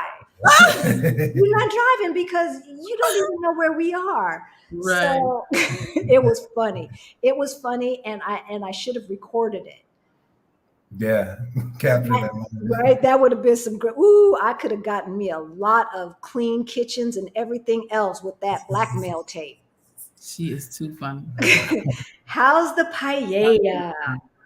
It's great. When it's done right, it's great. Right. So for those who don't know, explain what paella is. It's a traditional Spanish dish made of, it comes from the region of Valencia. As far as we've been educated, comes from Valencia, and it's a traditional Spanish dish, rice served with different things. Maybe you have a chicken paella, or you have a seafood paella, or you have a combination of everything included into a paella. And they'll throw shrimp, chicken. A lot of times you see the oysters, the full oysters in there. Oysters, vegetables, green beans, carrots, onions. Like they'll just throw a bunch of different things into a rice, and it's a blended rice. When it's done right, it's fantastic. Perfection. So for those who have not had it, but have had either gumbo or jambalaya. Closer to jambalaya. It is a close comparison, and that's why some would argue to say that actually came from the continent of West Africa, the paella originally. But I might get beat up for saying that. But yeah, no, that would be a good comparison to say. Or jambalaya, because I think more jambalaya than gumbo. Yeah, more jambalaya. Right, and the paella is not soupy like that. It's dry, pretty much dry rice. Mm-hmm. It's flavored. So good. Okay. And in Portugal, they have what they call arroz, or rice and seafood. Mhm. The picture looks like paella, but when on the first video, when I called it paella like, I got Mhm. all the stuff in the chat. We ain't got paella. This ain't Spain. So, and it probably tastes different. It did taste a whole lot different from the paella that I ate in Spain. Okay. That was paella. It's like, okay. What are your newest favorite food and drink a la Spain? Una pregunta muy buena. A good question. I would say my favorite drink is the sangria. Sangria it's the summer drink here. It's red wine mixed with lemonade. I know that sounds like a crazy combination, but when they do it, it's like one of the most famous summer drinks here, and it's so refreshing. Well, we call it sangria. They call it tinto de verano. That is true. Can you repeat that? Tinto de verano, the wine of summer. Oh, okay. We call it sangria, but some people know what you mean when you go and you ask for one. They're like, okay, you want a tinto de verano. Interesting. It reminds me of the stuff we used to drink in high school. What is it? Which I used to drink in high school? Wine, just a bunch of stuff with some sugar, so you didn't taste the alcohol, but you still got lit. Okay. Right? Okay. Well, when y'all come visit us in Spain, you tell me the comparison. Well, I don't drink anymore, but champipple is what I will call it. Champipple. So we are heading towards the end here. Let's see. Love the pros you've shared. What are the cons that could take we Americans by surprise? Oh, that could take Americans by surprise. Simplify it. I think the cultural differences, just like we've already hit on that. What he talked about as far as patience, when it comes to bureaucracy and the level of efficiency when it comes to systems as far as banking and efficiency as far as buying, and just those things are very, I hate to use the word primitive, but I don't know any other word to use, but it's not quite primitive. It's not. Yeah, we have more advanced systems in the States that allows us to work efficiently, work quickly. And a lot of times here, just culturally, sometimes you might get a mañana or tomorrow, like, I can't do it today. I got to wait till tomorrow. And tomorrow might not be tomorrow. Tomorrow might be 2 weeks from now. Yeah. It just depends. Like if they have something going on, they got something going on and they're going to do it until they're ready to service you. So when it comes to the housing, we've heard stories about friends getting houses built and trying to get a contractor to come do this and that. Yeah. And I'm like, man, that's scary. But, so things are done in their own time here. But for the most part, you have to like she said, learn the culture, learn how to understand the differences. Yeah. Try to learn the language so you can communicate what you want. A lot of times when you're assertive, you will get action. Okay. You tell them, hey, I need this done and I need it done now, or a timeline, and they see your seriousness, they'll change. Okay. And please keep in mind that the experiences we're telling you all about is simply our experiences living in southern Spain. Yeah. So the culture in northern and the Midwest may be a lot different. So we're talking about Andalusia, which is southern Spain. Yeah. I bet you it's not that different. It might not be. Maybe Madrid. I've heard comments. Madrid might have a little bit more chop, because it's, I saw a little bit more of that there. Mm-hmm. But it probably isn't that. I think the United States and some of those places in Northern Europe are the only ones who are on this chop. Yeah. But we know when it comes to construction and stuff, even in the States, they'll tell you they're going to have your kitchen redone in 3 weeks. 2 months later, y'all still trying to pick out the tile. Right. Not because you're holding up the process, because they don't show and this and that. That kind of stuff happens in the States all the time. Right. all the time. So last question. Oh, we've got 2 more questions here that popped up. How is the public transportation? Great. Amazing. Amazing. Great. You can get anywhere from anywhere. You can catch the tri-rail, you can catch the public buses, you can catch the what's the faster trains.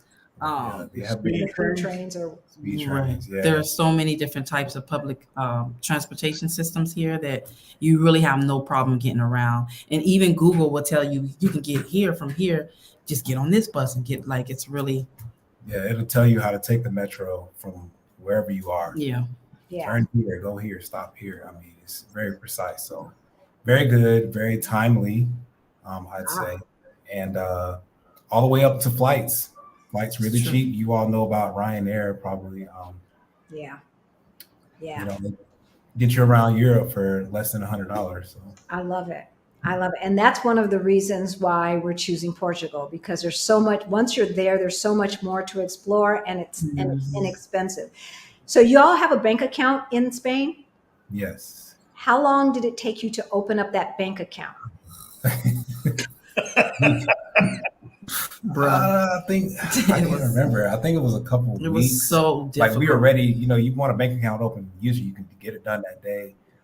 It took us like a couple of weeks to try to figure out, try to get somebody to help us translate what we had and the documents that we had. Because we had everything we needed, but it was like you had to translate and this, that, and the other. And then there's all these different kinds of bank accounts you can get. So you want to get on with this APR rating or whatever. You want to make sure you know what you're getting. So it took us time to try to find people to help us on their time to come with us. And it was about 2 weeks, something like that. But once we got it, we got it. So.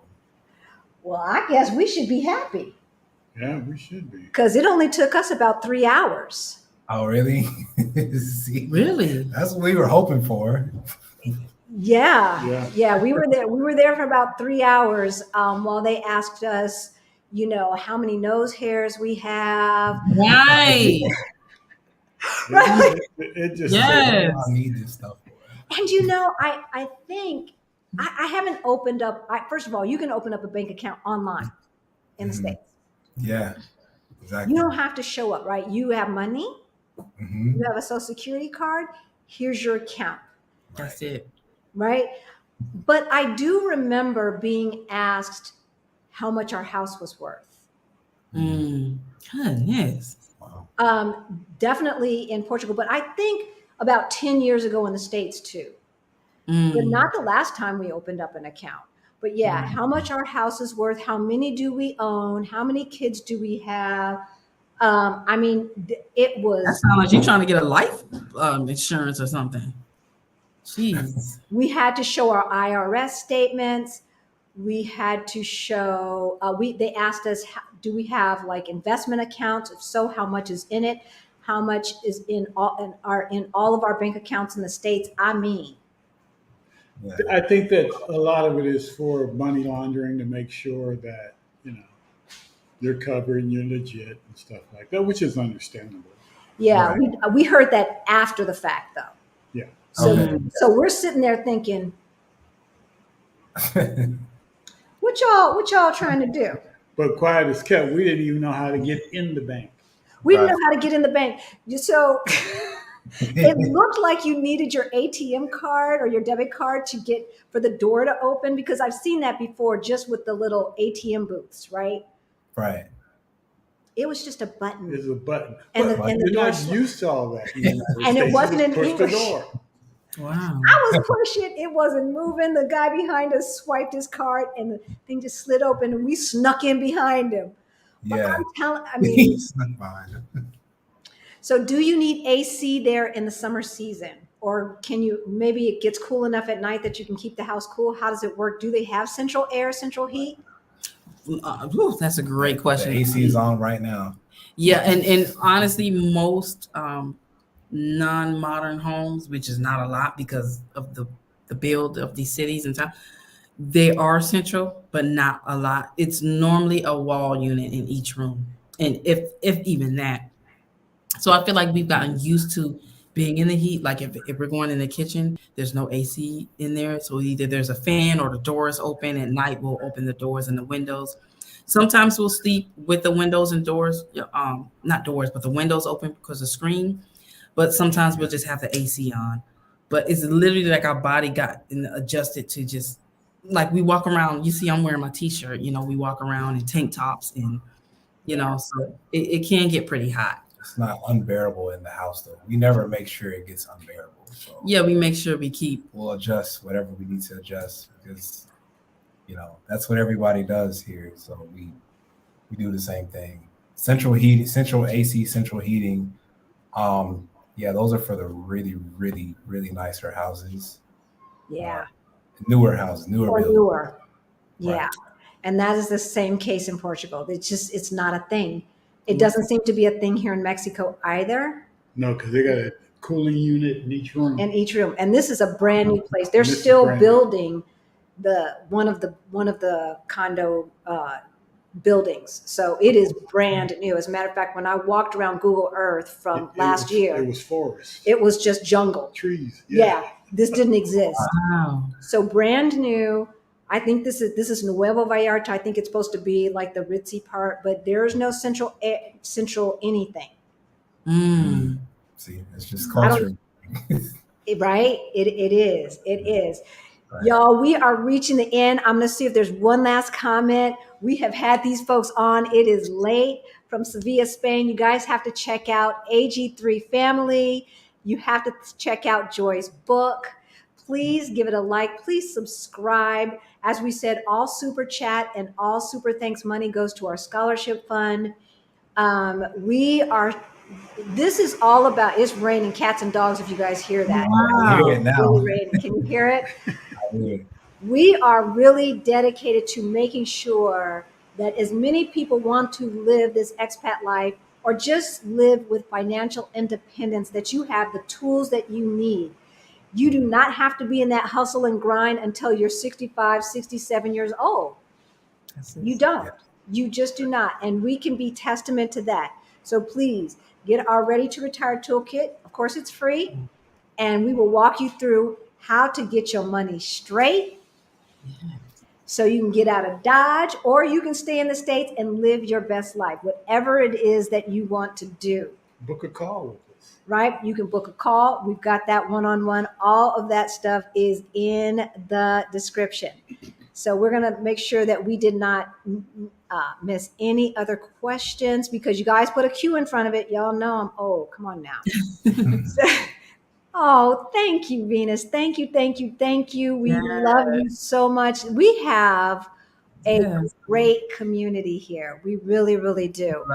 I love it. And they're so positive and everything else. We love you guys. We love you guys. So any last thoughts that you want to leave with our viewers who are thinking about moving abroad, hoping to move abroad? Y'all are young. You are not on pension. You're not on Social Security or anything like that. And you guys found a way to move you and your 3 kids to Sevilla, Spain. What would you like our folks to know that we have not already said? It's literally about changing your mind the way, like, as far as don't be afraid. Just try it out. If you don't like it, go back to wherever, but just try it and see how it feels and how you may like, because we came here just to work and we literally fell in love, and that's how it happened. So I would say step out on faith. Don't be afraid to do it. Don't be afraid to try different things. And once you could take it with that approach, it may be easier for you to just do it. Research where you want to go and just take it from there. It's easier than it seems, I would say. And that's the thing. Thank you. So Beyond the Bling is our couples group coaching. Get your money straight. When you finish Beyond the Bling, you will have a plan to retire ASAP. That's beautiful. You will have a plan, right? We are all about building generational wealth. Yes. We have monthly calls with our kids and our adopted aunties and kids. where we are sharing what we have learned. Because, honey, we thought living within your means meant just that your bills were paid on time and you were supposed to maintain a balance on all these credit cards. Basically living paycheck to paycheck. Yes. Right? Yeah. I mean, we always had a little bit of cush. We were not that family that was $400 away from a disaster. Thank God. We were not that. But we didn't think that we ever could retire. And what do you mean to live on Social Security, to live on $2,000 a month, the way you want to live? Right. We was like, well, we just gonna work till we die. That's what 3 years ago, that's what we thought. Wow. And it's not the case. We know people who have retired before they're 40 years old, folks. Yeah. America does not tell you when enough is enough. And some of you guys have been saving and saving and saving. First of all, if it's in a savings account, you'll never get there. With them jacked up interest rates and right, and inflation at 9% and interest rates at 0.01, you are losing money. Yeah, you're not saving and investing. And investing. And investing. A couple more ands on there, because savings won't get you there. Right. And so, speaking of which, one of the ways that we were able to do this is we have real estate in the States, and rental income helps pay for our lifestyle. So you don't have to have your house paid off. How are the housing costs there in Sevilla? Let's see. It's not bad. I mean, I think it's for what it is and what we know we can get reasonable. In the Very States, reasonable. it's a little different. I'd say it's reasonable if you're accustomed to knowing the area here, but what we know back in the States is comparable. I think it's a little higher. For example, the houses are connected. Okay. A lot of the houses are connected. So like brownstones.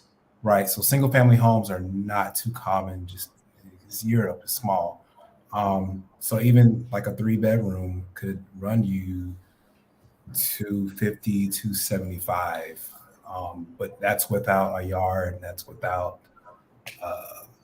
probably a garage. That's without, space on the outside. So you're saying 250,000 euro to purchase, or to purchase? Okay. And rental, do you guys know at all? Rental, it varies, ranges, but rental in this area is actually pretty decent. People who rent for 400 euros a month. 3 bedrooms, 2 bathrooms. Yeah, and that's y'all hear that? Yeah, cheap. So the average American gets $1,500 in Social Security. 2 bedrooms, 3 bedrooms for 400, 500 euro is doable. Very much so, for sure. Yeah, to pay rent and then have some left over for what you need. So come on, folks. It can be done. Come on, folks. We're just trying to tell you there's another way. We do not want you to work until you die. Our ancestors did not give that up for us to do that. I know that's right. I know that's right. For sure. Right? They did not dream of labor for us until we died. Right. Absolutely not. They had to do it so that we do not have to do that. Yes. That's it. Yes. Right? So beautiful. Go for it. Go. All right. With that, we are going to let you guys stay on. I want to make sure that we say goodbye properly. But y'all, thank you so much. Thank you so much. Right? Thank y'all so much. We appreciate y'all so much, and y'all's beautiful messages y'all are putting out there. So we appreciate the community, that we have. We'll be in neighboring countries pretty soon, so we'll be neighbors, and we definitely plan on coming to Sevilla. Yes. Oh, for sure. That sounds good. Oh, we're going to have a good time, honey. Right? So hit that like, hit that subscribe, check out AG3 Family. Because I hear there too. They got a jingle, y'all. So I'm hearing it in my brain. Check out their YouTube channel. You'll get a lot more information about life in Spain, life in Sevilla, with 3 beautiful, beautiful kids. Anything else? We love y'all. Yeah. Super chats. Don't forget that money goes towards scholarships. Scholarships. Yes. We're not keeping it. We don't need it. Beautiful. All right, y'all. All right. Love ya. See you later. See y'all.